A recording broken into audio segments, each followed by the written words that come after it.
आप एक बात पर विश्वास कर लीजिए कि आपको कोई भी सुखी नहीं कर सकता।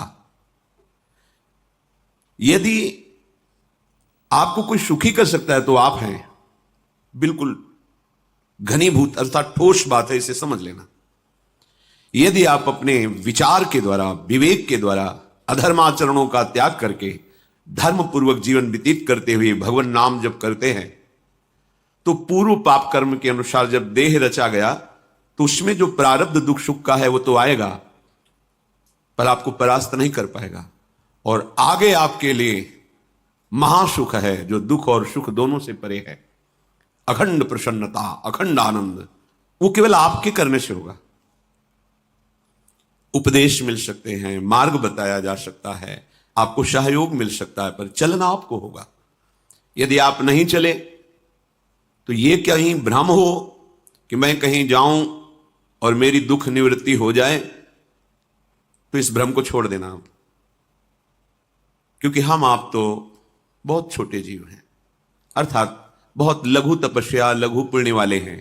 हम उन महापुरुषों की बात करते हैं जिन्होंने आजीवन ऐसा तप संचय किया, फिर भी उनके शरीर में भारी से भारी दुख देखे गए। ये दुख और सुख एक भ्रमात्मक इंद्रजाल है माया का, ना दुख है ना सुख है।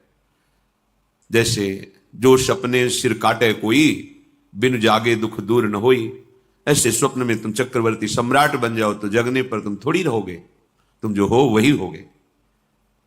हम भगवान के चिदानंद अंश हैं। ये भूलकर हम अपने को स्त्री पुरुष, अच्छा बुरा, धनी निर्धन, दुखी सुखी आदि आदि बहुत सा प्रपंच है, इसे हम अपने दिमाग में बैठा लिया है।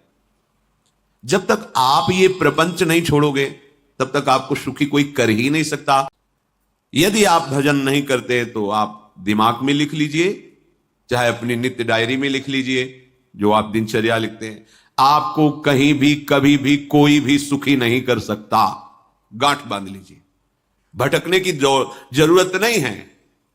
और यदि नाम जप करने लगे, धर्माचरण करने लगे, तो तुम आशीर्वाद देने वाले बन जाओगे। सातरति सातरति सा लोकांतारयति। ध्यान दीजिए, वो तर जाता है, वह तर जाता है, वो लोगों को तार देता है।